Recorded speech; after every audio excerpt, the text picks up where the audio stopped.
Hey, my name is Daniel Posney, and today I want to talk about the truth of you is love.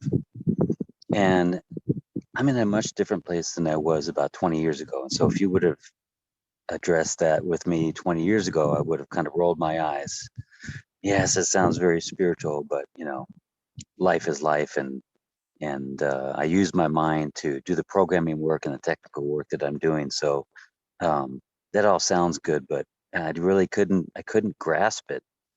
So a good friend of mine has said that she sees me as someone that works with pragmatic compassion, and I agree. I agree that I kind of come from an empathic and empathetic place, and with compassion because I have my own direct experience. I have my own traumas in my life that I'm still working out, and then there's a part of me that's has always been a little bit logical, and I love the science of things and quantum physics and um, I've always blended quantum physics, metaphysics, spirituality, psychology, my own direct experience to help others to move beyond their own traumas and limiting beliefs into a more authentic self. And that to me just speaks so strongly of empowerment. And that's another thing that I feel very passionate about is my own empowerment. And it took me a little while to go beyond what my thoughts wanted to keep me in. So my natural thoughts want to keep me in fear and worry and blame and shame and regret and resentment. And that's just kind of the way that the egoic mind works. And, I've tried positive thinking techniques and things like that. And they all serve a purpose. They're all great. But until you get down, it's like you're fighting against yourself until you can get down to why is it that I have this particular belief or this particular notion about myself or about the world? Then it's just as you're butting your head up against the wall a lot. And I found that in the when I was in the right space, it worked. But if I wasn't in the right space, then it was all bullshit. Then I couldn't really grab onto it. So I had to be in the right space for me to think my way through it. But it didn't really stick because here I am. I'm trying to combat my own mind, which is the source of the problem, and I'm trying to use my mind to work on the problem. So it's like I think of it like the fox in charge of the chicken coop. It's one of these things where you're trying to use your mind to change your own mind, which can be done to a certain extent. But again, now we're back to okay, what's the underlying belief that's kind of at the core of things that maybe through all of our affirmations and positive thinking that we're spiritually bypassing. And I don't want to spiritually bypass. Let's fix this here. So the truth of you is love. Where does that come from? Well, part of it is if we were to have a discussion and we were to take all of our thoughts and our limiting beliefs and all those things, if we were to take that to court and litigate that, it would fail miserably because you start to get into, okay, what is really true? And we're gonna dive deep right now. This idea that what is really true about you? What is the thing that is permanent with you? And so you have to kind of, let's just say that we're in a meditation and everything that you find is temporary about you, you have to put it in a balloon and let it drift away. So just walk with me here. You take your political preferences, you're Republican or a Democrat, and feel how strongly a part of you holds on to that you say this one is bad and this one is good. Now, something happened out in the world in your experience to make you believe that one was good and one was bad. And so you grabbed onto something that felt less bad to you or a little bit good to you. Like maybe they were on your side. And so you grabbed onto that and there was some hope in there that hopefully that served you. And sometimes it kind of tricked you and it said, that really didn't serve me. Is this really what I want to hold on to? So there's this anxiety and lack of peace and certainty and clarity when we hold on to things like that. So let's just say that we took our Republican, Democrat, or not a Republican, Democrat, I'm an independent, or whatever the thing is, and we put it in a balloon, let it drift away. Now, here's a really strong one. Take your religion or your religious beliefs that you did not have as a child, as a becoming being into this world. You did not have any religious beliefs. You maybe had a connection with certain ideologies because of your parents or your upbringing, or maybe because of a past life. But all those things were also kind of created through your own experience. So let's take just for a moment. You can grab it right back after we're done with this. But just for a moment, see if you can take it into the balloon and just let it drift away. Maybe you want to even put a tether on that balloon so you can get that one back. But just for now, just imagine that you had no religious beliefs. You had no political preferences. Whew. Can you feel how there's like a, am I going to be okay? I mean, that's something that I really feel strongly about. Yeah, I know. And therein lies the problem. Therein lies the, it's not about this or that. It's that there is this attachment to that. But you can feel that inside of you, even if there's a strong attachment, that there's something inside of you that says, maybe this is true. Maybe I could exist without this, but I don't want to. So that's again, that's the mind coming back in and wanting to grab onto some kind of identification. It really makes it worried. And I really have a lot of fun with this. Like I think about my own egoic mind as this little, like a creature almost, little aspect of me that I created. And it's become this little personality of itself. And it's always trying to grab onto something and hold on to something. And it takes me down these roads of reaction and monkey mind thinking and all those things. And I just wonder, like, could I exist without that? And my mind says, no, you can't. But inside, there's also something called awareness. So I would even expand and say, there's this loving awareness of all things about you, your egoic mind, your anger, your sadness, your depression, your joy, your bliss, all those things. If we didn't have this loving awareness, this presence in of ourselves, I don't know that we could actually exist. We kind of need all that together to make this personhood. But one side of it has kind of got out of balance. So here we are. How do we get back into that loving presence to know that we are loved? Well, one of the things that really helps me and helps a lot of people is to start to discover, what is it about you that you believe? What is it about the world that you believe or that you've been taught? And start to pull those out and examine them and take them to court. Is this really true? And you start wondering, like, wow, I've been holding on to that whole idea for a long time. Would it really pass or fail some litigation in court? And most of the time, I would say, if not all the time, it's not going to pass. It's going to be dependent on your own perception of your life and your conditioning and your traumas. So if it doesn't pass that, then let's just say that we let that one go and then see where we sit. Take a deep breath and just sit back in that. So now we've let go of any political preferences, any religious ideas, any attachment to that. And then one by one, we start to pull away the beliefs. So what I'm talking about here is not like, I mean, that's a lot to do in one section, but I have 20 minutes. So this is what happens over a period of time. As you pull those off, what happens is you start coming back to the light that you are, the love that you are. So you started out as the light and the love and the presence. And then life happened, shit happened, conditioning happened.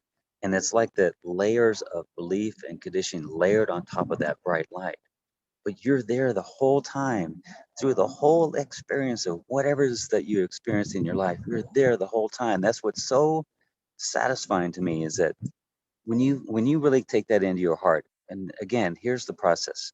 You start to take that into your heart and your mind goes, no, that's not true. No, God has never been with me in these conditions. Why did this happen to me? Yeah, that's the problem. That the problem isn't to answer those questions and those concerns so much. It is to ask, why is that other self, that little self there questioning? That's the big question. I'm flooded with this truth in my heart, and it feels so good. And here comes my mind. It's like that is the thing that needs to be questioned. And it's kind of like we've been walking beside it all our life and letting it speak for us.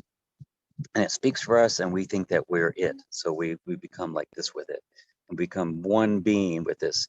But spiritual awakening is partly about releasing that grip and looking at it. So then we start to, instead of just walking side by side or within us, we start, wait a minute, you right there. Yes, you.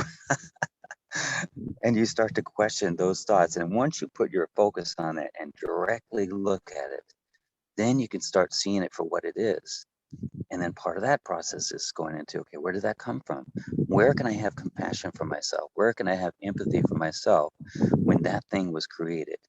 And when you can go into and really feel that and hear that, and some of the biggest realizations in counseling and therapy work, if you have the right person there with you, that person can really listen to you with their heart, and not just listen so they can label or listen so they can prescribe. It's listening to their own self from what you're saying. So when they really listen to what you're saying, they can see it in themselves. And by seeing it in themselves, you can say, I have had direct experience of some of that. I felt unworthy. I felt like I couldn't forgive this person. I felt anger and rage. I felt like killing somebody. And when you have that compassion and that empathy, now you realize the connection with the person. And then that counselor hopefully will realize that it may be that that person is actually there for them. That's when you've got a really deep connection, that you've got some real compassion and empathy. And that connection between that person and you, or the counselor or the therapist, is love. That's what that is. When you can connect in that, there's nothing in the way of that. There's no judgment that puts up a gate in front of that. That is what love is, or that's partly what love is. So when you start to ask yourself about this question or this idea, the truth of you is love. It's a process of pulling back the layers of the untruths that have been layered on top of you, the presence. And it doesn't mean that you're going to become anything, or that you need to cure cancer or become the president or anything like that. It's just that you get to be authentic again, that you, or maybe for the first time. And it's such a good feeling that it's like, here's the process again. It feels really good. Yes, Daniel. Yes, that feels real good. And then, of course, the mind's going to try and come in again. But that is part of the juice. That is part of the realization that, yes, I am loved, because look how powerful this is, that this feels to me. And yet my mind wants to come in and sabotage that. That must be pretty freaking powerful. When you really look at it from this different perspective, instead of just listening to the mind and paying attention to all of what it says, look at the dynamics of what's happening. Something feels really good to you, and there's something that wants to hold you back. You can start to tap into the thing that really feels good to you, because, to be honest, I can't really trust my own mind. My mind is not really interested in truth. My heart, my presence, my loving consciousness, that's the thing that feels into and is attracted to truth. My mind will try and deviate from that and go into something that isn't truth, but that serves that identity, that the patterns and the mind programs and the limiting beliefs on rules. Whatever attracts into that, it will attract that. But this presence that I carry and that you carry, that maybe covered up in some way, that is the most powerful thing. It's like the greatest promise that's ever been made. No matter what happens to you, you will always have love. You will always be loving awareness. You will always have presence. And all those things are just temporary covers to that presence. And when those things start to be really looked at and let go of one by one, or, God forbid, all at one time, but, losing those one at a time, you start to open, you start to be able to breathe a little bit deeper. You stand a little taller. You speak with a little bit more, dare I say, authority, a little bit more loving authority. This is place that says, yep, I've been through that, and I know what's happening. Taking in that phrase, the truth of you is love, and taking that into your heart, and notice how your heart really expands to it. It really feels into it and says, yeah, this feels good. And then what happens usually is that this thought comes in, I want to believe this, but, and that's the process of the mind. It's just its natural way. It's in reaction mode. It wants to question these things. Anything that kind of leads out of attachment and identity, it wants to kind of pull that back in. But that's your signal it's kind of like that's not the problem, it's actually the solution. So the solution is to notice that and say, wow, look what just happened. We tend to look at our beliefs and everything and say we need to stop thinking that way. We need to stop those beliefs. But I feel like for me, I want to really look at those head on. I want to look at them straight away and say, okay, let's listen to that. Where does that come from? And it usually comes from either a traumatic experience or a perceived traumatic experience. And what Dr. Gabor Mate says is it's not actually the experience, it's what happens inside of us in reaction to the experience, or something close to that. So that to me tells me that, my mind is always kind of on edge, looking for something to attach an identity to.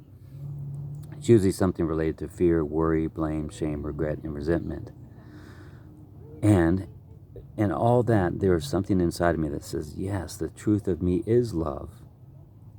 My mind wants to pull that away from me, but I am the awareness. So no matter what my mind comes up with, this is the cool part. No matter what my mind comes up with, there's always awareness of that the mind comes up with. Therein lies the solution. No matter what my pain, my suffering, my trauma, my anger, my rage, my thoughts of murder, there's always awareness in that. And that's, if we can point to that, that's actually the truth of what you are. And the truth of what you are is this loving awareness or love. So the process is to pull away those things that, or at least give less energy to those things that want to pull you away from that truth that you know in your heart is true. So I believe that nothing is actually going to destroy you. You're an infinite, eternal being of light and love. There's the experience of these things happening to you. But at the end of the day, at the end of the life, there is only this presence of love. So the exercise that I was doing before, hopefully we got a lot of it there. I was taking away all those things that we identify with, and we put them in a little balloon, just let them float off.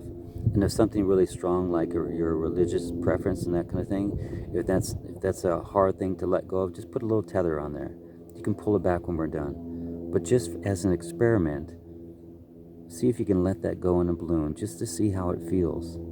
Because I guarantee you, when you start to do an exercise similar to this, you will feel this closer to God presence. So pull apart all those preferences one by one, just this little exercise. Come back to it if you wish.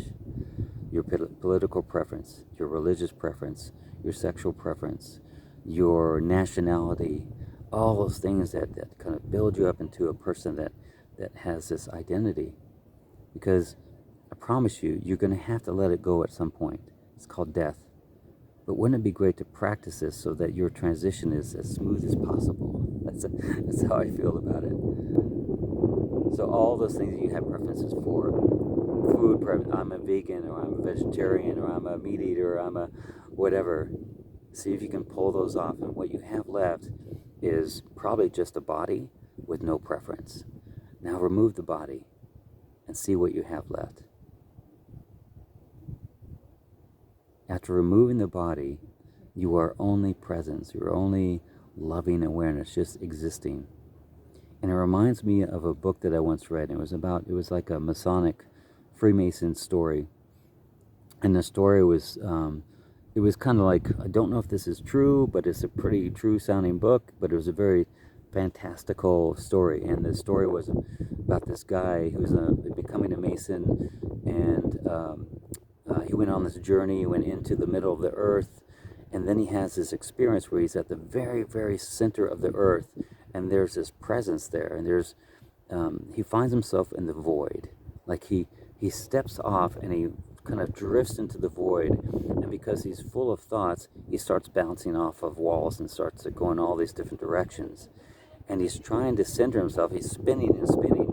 Finally, he gets some presence about him, starts to calm his thoughts, and he starts to slow down.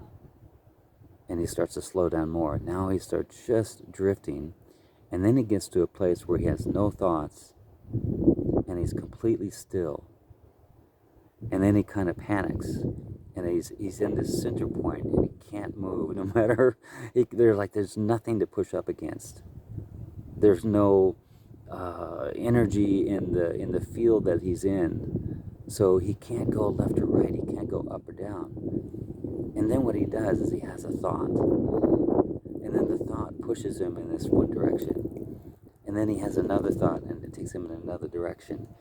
And that whole thing it's just such a great metaphor for what we're doing. We exist in this void of just pure awareness.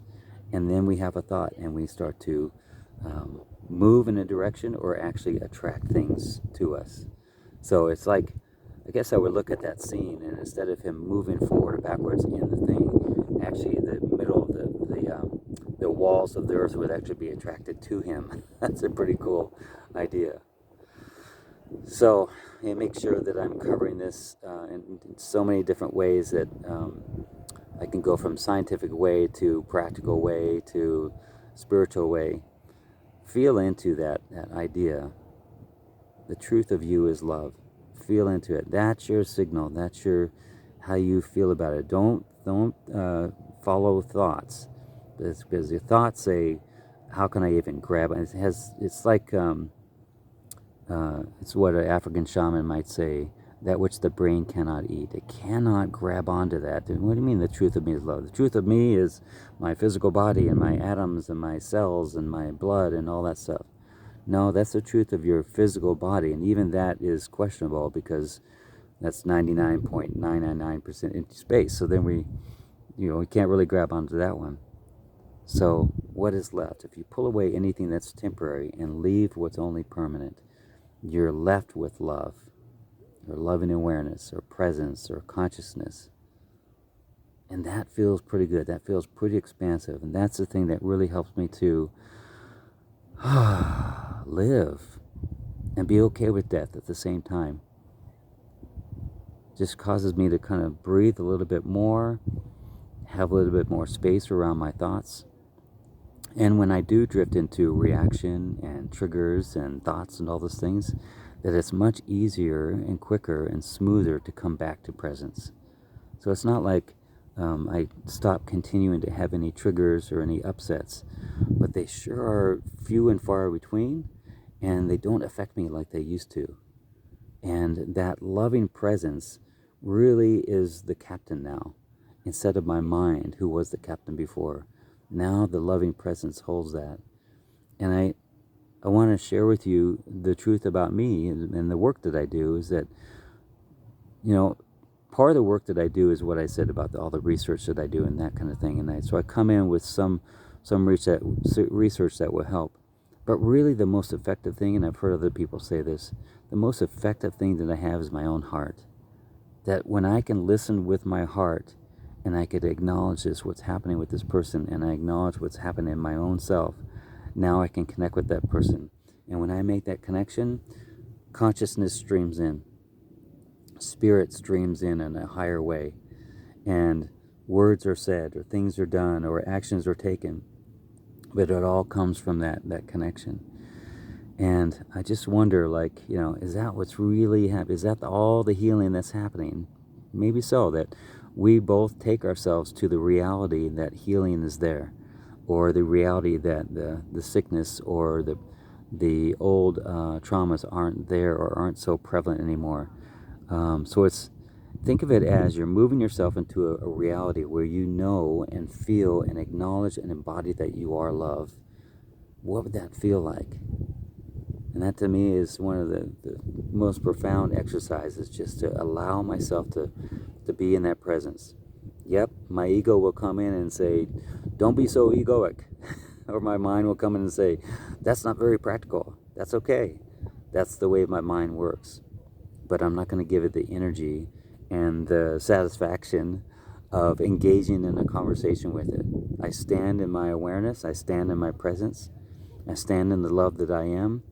And egoically, that doesn't make me anything. It actually tells the truth of what I am.